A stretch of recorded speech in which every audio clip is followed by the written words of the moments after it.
Subscribe பண்ணாதவங்க subscribe பண்ணுங்க. அப்படியே பக்கத்துல இருக்க பெல் ஐகானையும் பிரஸ் பண்ணுங்க.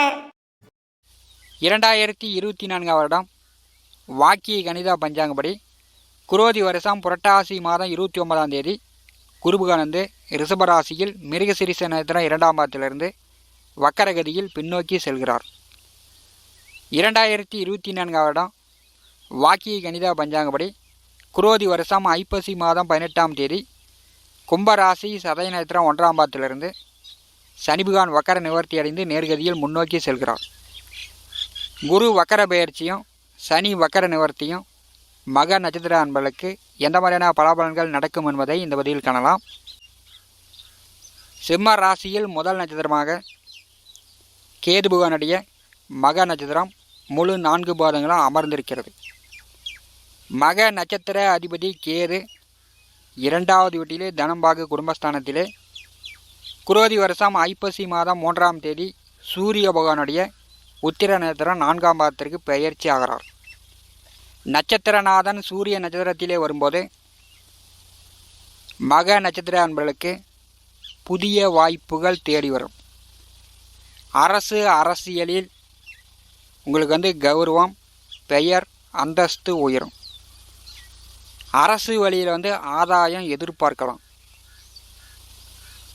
10வது வீட்டிலே தொழில் ஜீவன கர்மஸ்தானத்திலே குருபுகானந்து வக்கரகதியில் பின்னோக்கி செல்வது கோச்சாரத்தில் சிம்மராசி என்பதற்கு மிக மிக சிறப்பு. குருவால் பெரிய அளவு அதிர்ஷ்டம் கிடைக்க வேண்டுமென்றால் கோச்சாரத்தில் 2, 5, 7, 9, 11ஆம் வீடுகளில் குருபுகான் வரும்போது குரு அருளும் கிடைக்கும், இறை அருளும் கிடைக்கும். மற்ற வீடுகளில் குருபுகான் வரும்போது அவர் வக்கரமடையக்கூடிய காலகட்டம். நாம் எதிர்பாராத அதிர்ஷ்டங்கள் குருபுகான் மூலம் நமக்கு கிடைக்கும்.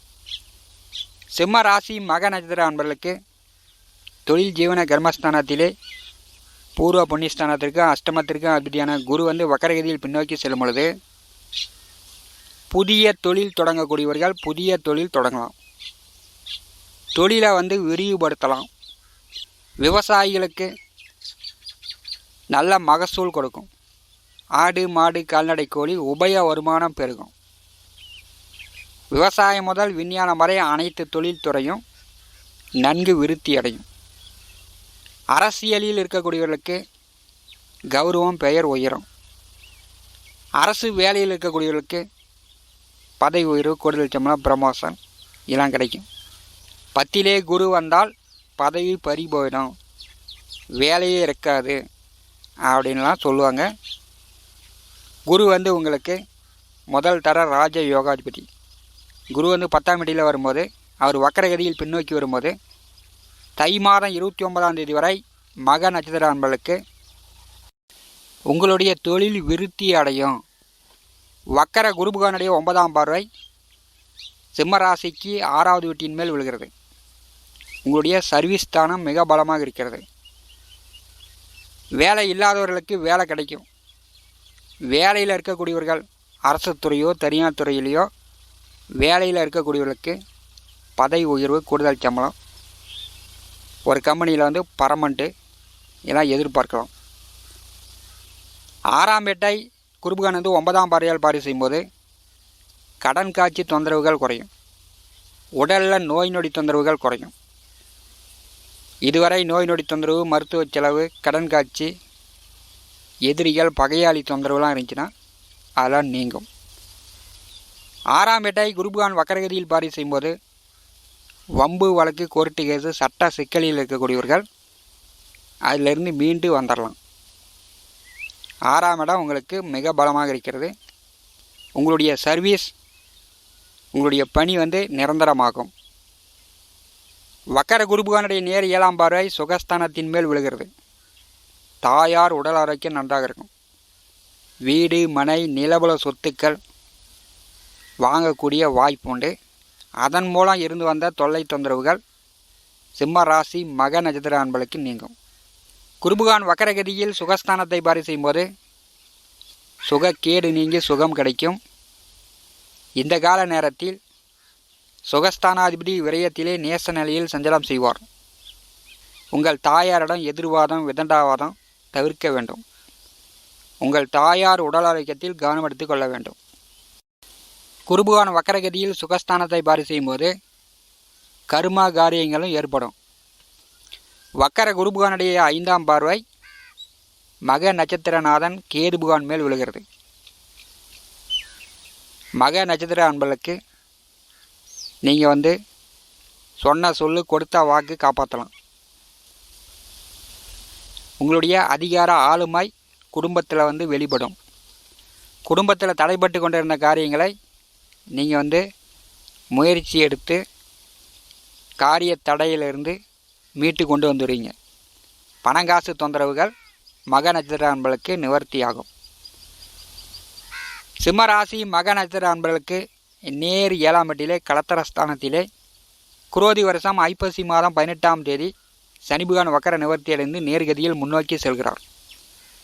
கலத்தரக்காரகன் கோச்சாரத்திலே ராசிக்கு 7ஆம் வீட்டிலே ஆட்சி பெற்று சஞ்சாரம் செய்யும்போது வாழ்க்கை துணை மூலம் ஏற்பட்ட சங்கடங்கள் தொந்தரவுகள் நீங்கும்.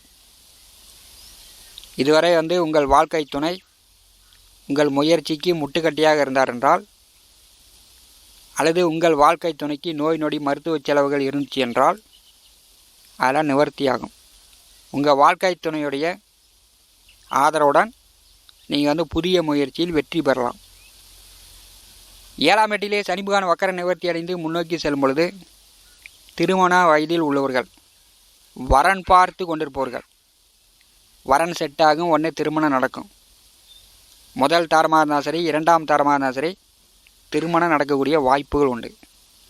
கலத்தரஸ்தானாதிபதி ஆட்சி பலத்தில் முன்னோக்கி செல்லும் பொழுது நீங்கள் பெரிய அளவு எதிர்பார்த்தீங்கன்னா உங்கள் எதிர்பார்ப்புகளுக்கு ஏமாற்றங்களை கொடுக்கும். ஏன்னா சனி பகவான் ஒரு இருள் கிரகம். அவர் கண்ணை கட்டிட்டு தான் இருப்பார், யாரையும் நேராக பார்க்க மாட்டார். சனி பகவான் முன் ஜென்மத்தில் செய்த கர்மாவனைகளுக்கு ஏற்ப பலன்களை கொடுப்பார். அதனால் மக நட்சத்திர அன்பர்கள் திருமண காரியமாக இருந்தாலும் சரி, வேலை தொழில் ரீதியாக இருந்தாலும் சரி, அதிகமாக எதிர்பார்க்காதீங்க. எதிர்பார்த்தீங்கன்னா ஏமாற்றங்கள் வரும். கம்யூனிகேஷன் தொடர்புகள் நன்றாக இருக்கும். உங்களுக்கு தொண்டர்கள் பட்டாலும் விரிவடையும். உங்களை சந்திக்க வரக்கூடிய நபரும் நீங்கள் சந்திக்கக்கூடிய நபரும் உண்மையாக இருப்பாங்க. 7ஆம் வீட்டிலே சனி பகவான் வக்கர நிவர்த்தி அடைந்து முன்னோக்கி செல்வது உங்களுடைய சர்வீஸ் ஸ்தானம் பலமாக இருக்கிறது. மக்கள் மத்தியில் கௌரவம், பெயர், மதிப்பு, மரியாதை, அந்தஸ்து உயரப் போகிறது. வாழ்க்கை துணையிடம் நல்ல மரியாதை கிடைக்கிறது. நண்பர்கள், உறவினர்கள், கம்யூனிகேஷன் தொடர்புகள் வழியில் ஒரு ஆதாயம் கிடைக்கிறது. மக நட்சத்திரநாதன் கேது பகவான் 2ஆம் வீட்டில் குரு பார்வை பெறும்போது நீங்கள் சொன்ன சொல்லு கொடுத்த வாக்கு காப்பாற்றலாம். பணங்காசு தொந்தரவுகள் நீங்கும். சிம்ம ராசிக்கு 8ஆவது வீட்டிலே ராகு அமர்ந்திருக்கிறார். ராகு போல கொடுப்பாருமில்லை, கேது போல கெடுப்பாருமில்லை என்று ஜோதிடர்களுடைய பழமொழி. 8ஆம் வீட்டிலே ராகு வரும்போது உங்களுடைய பயணங்கள் நேர் வழியாக இருந்துச்சுன்னா உங்களுக்கு தொல்லை தொந்தரவுகள் இல்லை. கூடா நட்புடன் கேடாய் நீங்கள் போனீங்கன்னா உங்களுக்கு தொந்தரவுகள் வரும். அது அரசு வழியிலும் இருக்கலாம், உங்கள் குடும்ப ரீதியாகவும் இருக்கலாம். கலத்தரக்காரகன் வக்கர நிவர்த்தி அடைந்து நேர்கதியில் முன்னோக்கி செல்லும் பொழுது மக நட்சத்திர அன்பர்கள் தகாத உறவு, கெட்ட பழக்க வழக்கங்கள் இருந்துச்சுன்னா அதிலிருந்து நீங்கள் விடுபட்டு வந்துடுங்க. இல்லைன்னா குடும்பத்தில் எதிர்காலத்தில் அதுவே உங்களுக்கு பிரச்சனை ஆகிடும். குரு வக்கர பயிற்சியும் சனி வக்கர நிவர்த்தியும் மக நட்சத்திர அன்பர்களுக்கு புதிய வாய்ப்புகள் உங்களுக்கு தேடி வருகிறது. நீங்கள் அடம் பிடிச்சிங்கன்னா அதெல்லாம் உங்களை விட்டு தட்டிட்டு ஓடிடும். அதனால் புதிய வாய்ப்புகள் வரும்போது மக நட்சத்திர அன்பர்கள் பயன்படுத்தி கொள்ளுங்கள். மேலும் தகவலுக்கு எங்கள் சேனலை மறக்காமல் சப்ஸ்கிரைப் பண்ணுங்கள். நன்றி.